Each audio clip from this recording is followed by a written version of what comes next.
Hello student, हम set 4 के वर्णात्मक में क्वेश्चन नंबर 1 लेकर के आए हैं इस वीडियो में। तो देखिए, इसको आज सॉल्व करते हैं। पहला क्वेश्चन है क्वेश्चन नंबर 1 का ए। सिद्ध कीजिए कि 7√5 एक अपरिमेय संख्या है। तो जैसे हमने पिछले वीडियो में कराया था वैसे ही इसको करेंगे। तो देखिए, यहाँ कह रहा है कि 7√5 एक अपरिमेय संख्या है। तो दिया है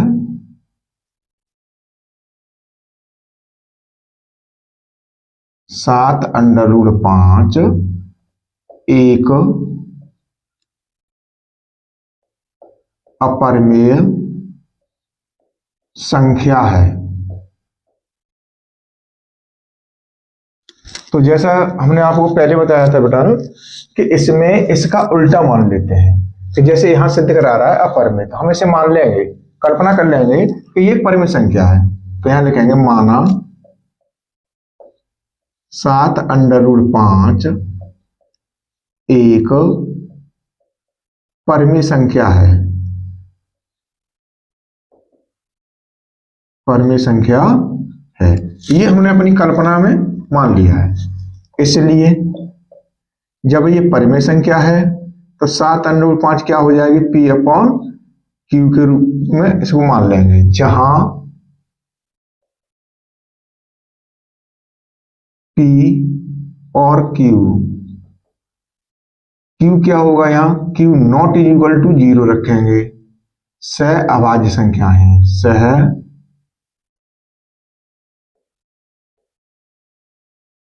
अभाज्य संख्याएं हैं। अब इनको क्या मान लिया हमने, सहभाज्य संख्याएं। इसलिए अब 7 इधर गुणा में है, उधर पहुंचाएंगे तो किसमें हो जाएगा, भाग में हो जाएगा। तो √5 is equal to P upon Q, P upon 7Q हो जाएगा बेटा, क्यों भाग लगेगा 7 का, 7Q। अब ये क्या हो गया बेटा हमारे पास, या इतना का इतना ही छोड़ना है इसको, यानी √5 जो है हमारे पास एक अपरिमेय संख्या है और ये एक परिमेय संख्या है। तो देखिए यहां लिखेंगे बेटा, जब P अपॉन Q एक परिमेय संख्या है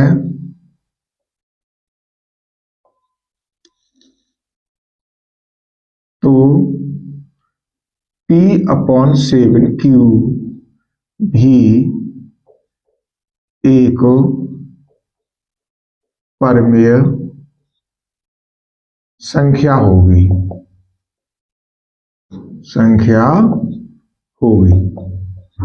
अब ये तो हमारे पास परिमेय संख्या है, लेकिन अब आपको देखने से पता चल रहा है कि बराबर में क्या दे रखा है, √5 दे रखा है। √5 कैसी एक परिमेय संख्या है, लेकिन यहां लिखाएंगे लेकिन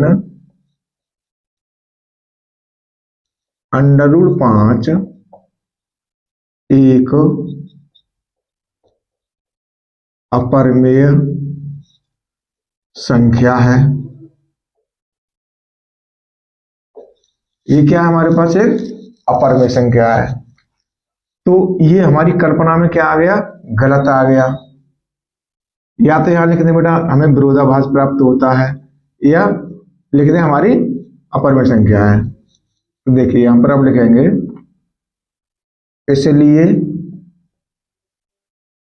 हमारी कल्पना गलत है। हमारी कल्पना क्या है, गलत है। अतः 7√5 एक अपरिमेय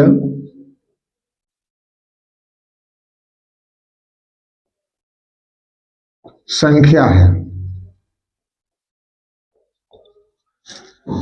यानी 7√5 को मैंने क्या सिद्ध कर लिया, एक अपरिमेय संख्या है।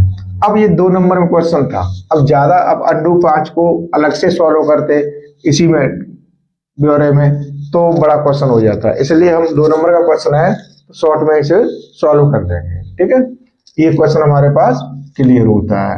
अब आगे वाला क्वेश्चन है बेटा, तो इसे हटा देते हैं।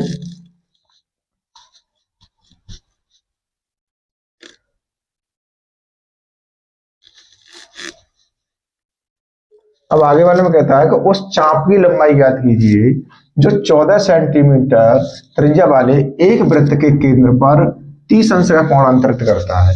तो देखिए बेटा यहां पर क्या है दिया है,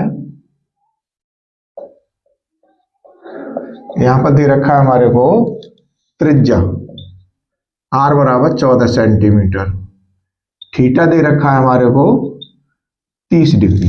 अब क्या पूछा गया है चाप की लंबाई। तो देखिए चाप की लंबाई, अब देखिए ये हमारे पास एक वृत्त है, इसकी ये त्रिज्या हो गई, त्रिज्यखंड बन गया, ये 14 सेंटीमीटर दे रखा है।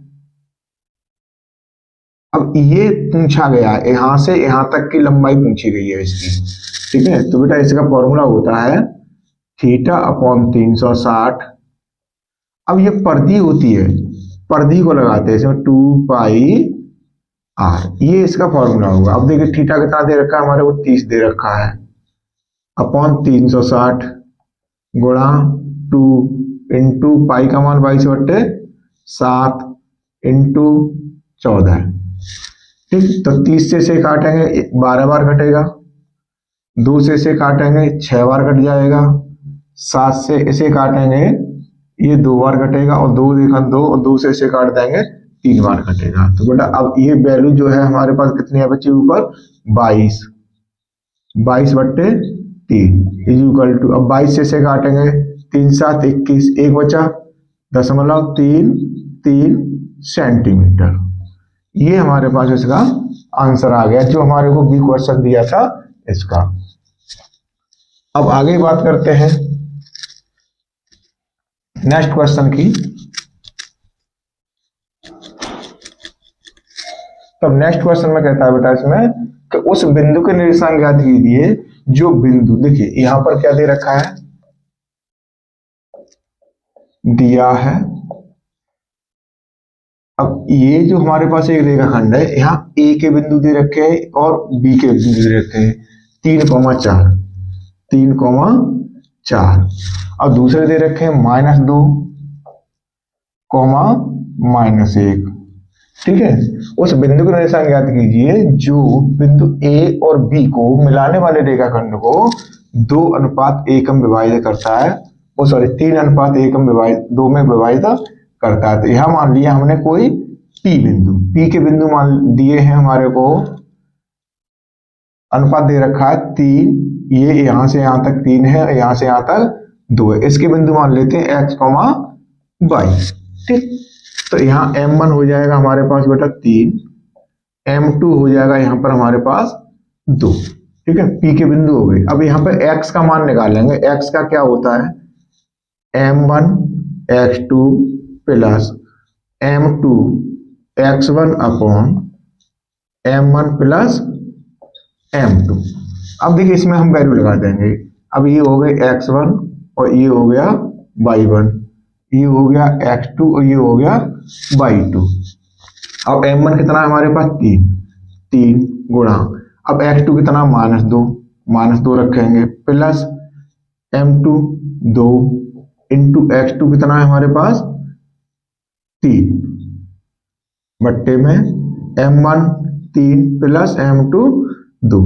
अब इसका कर लेंगे गुणा, तो 2 का 3 में करेंगे 6 हो जाएगा, लेकिन चिन्ह माइनस का आएगा, प्लस अब इधर 3 दूनी 6 प्लस का हो जाएगा अपॉन में 3 और 2 5। तो देखिए 6 से ये 6 कट गया, क्या बच गया हमारे पास 0/5 इज इक्वल टू क्या आ गया 0।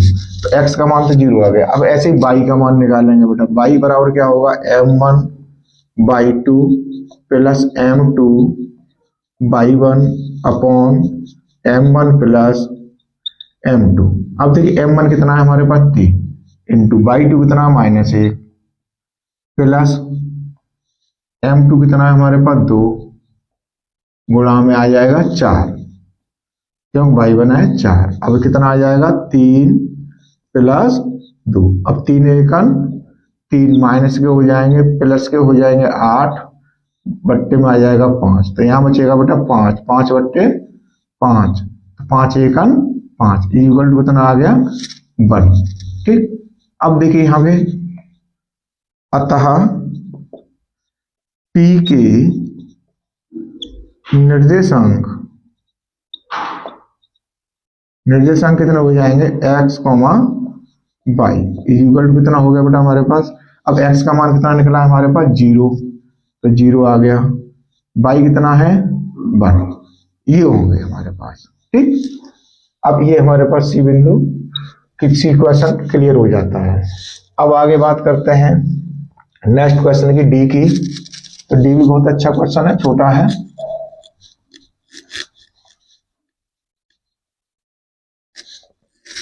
अब देखिए यहां पर ये कहता है x का मान ज्ञात कीजिए जिसके बिंदु इतने x, 2 और 6, 5 के बीच की दूरी 5 है। तो देखिए दिया है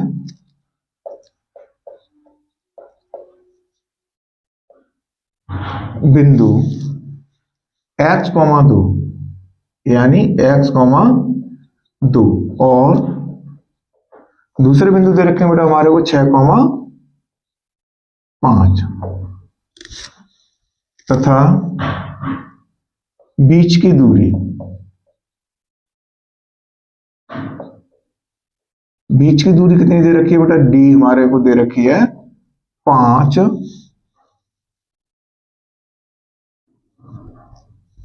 मात्रक, ये 5 मात्रक दे रखी है। ठीक है, अब d का हमारे पास फॉर्मूला क्या होता है बेटा, d बराबर होता है अंडर रूट में x2 माइनस x1 का whole square plus y2 minus y1 का होल स्क्वायर। अब इसमें हमारे पास है, देखो यहाँ हो गया x1, ये हो गया y1, ये हो गया x2, ये हो गया y2। तो देखिए यहाँ 5 की जगह 5 रख दो बराबर अंडर रूट में जो दे रखा है बेटा हमारे को। अब x2 कितना है 6 माइनस x1 है हमारे, x1 है x का whole square plus y2 5 minus 2 का होल स्क्वायर। अब देखिए अब दोनों पक्षों का फर्क कर देंगे, चलो इधर से रूट हटाना है हमें, दोनों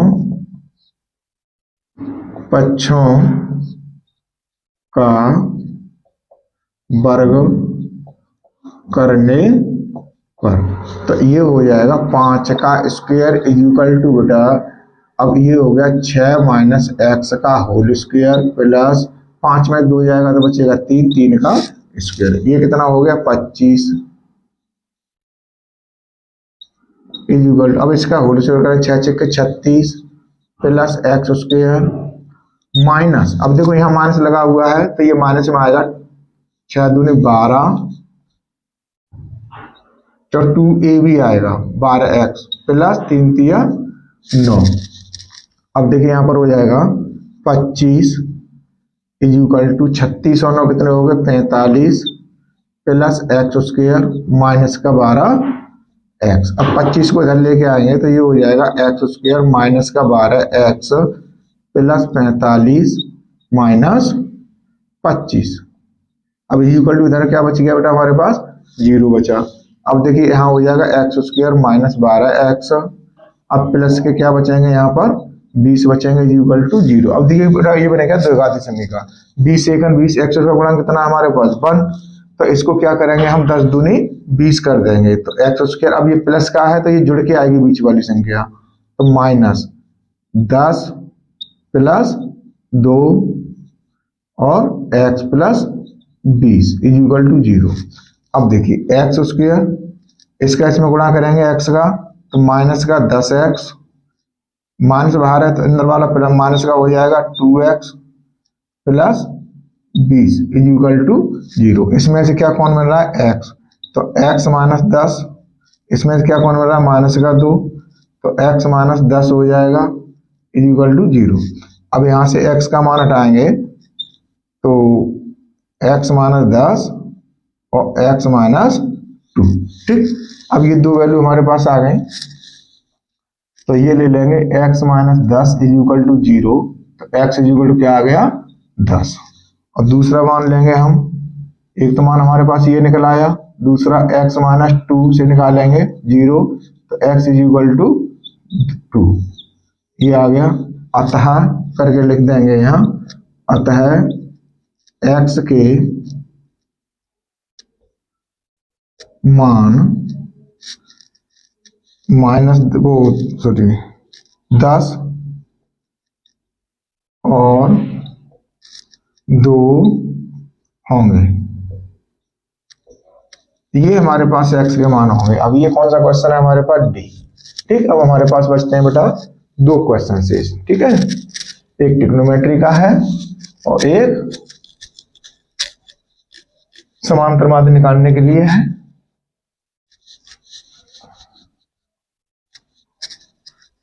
जो हमारे पास सांख्यिकी से दे रखा है। देखिए अब यहां पर ई वाला, ई जो क्वेश्चन है तो इसमें दे रखा है,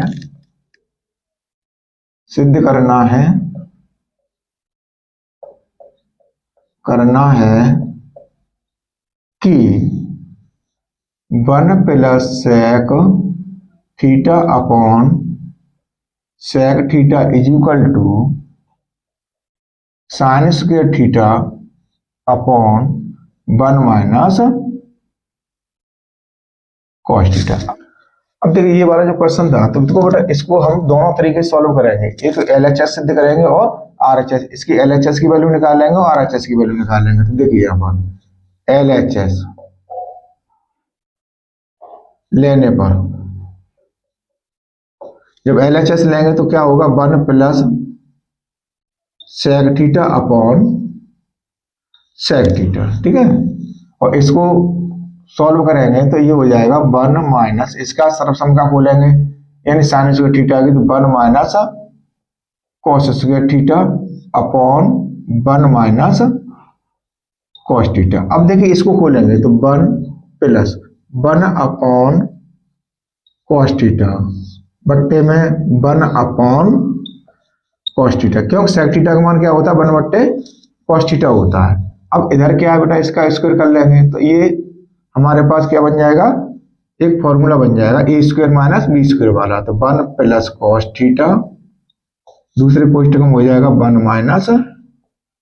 cos theta upon 1 - cos theta. तो देखिए 1 - cos थीटा से 1 - cos थीटा कट जाएगा।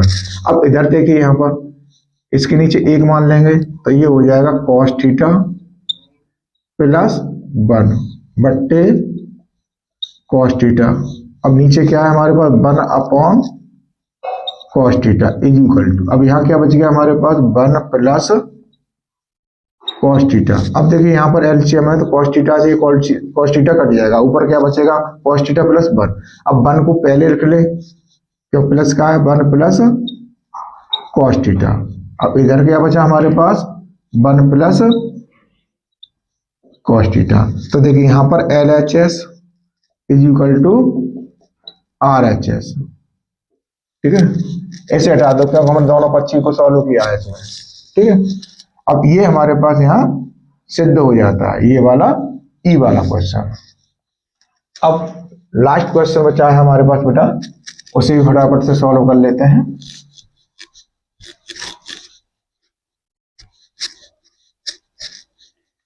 देखिए लास्ट क्वेश्चन क्या है हमारे पास? ये कहता है निम्नलिखित बारंबारता सारणी का माध्य ज्ञात कीजिए। इसमें क्या काम करा रहा है? माध्य ज्ञात करा रहा है। तो देखिए यहाँ पहले दे रखा है वर्ग अंतराल, वर्ग अंतराल, और यहां दे रखी है बारंबारता।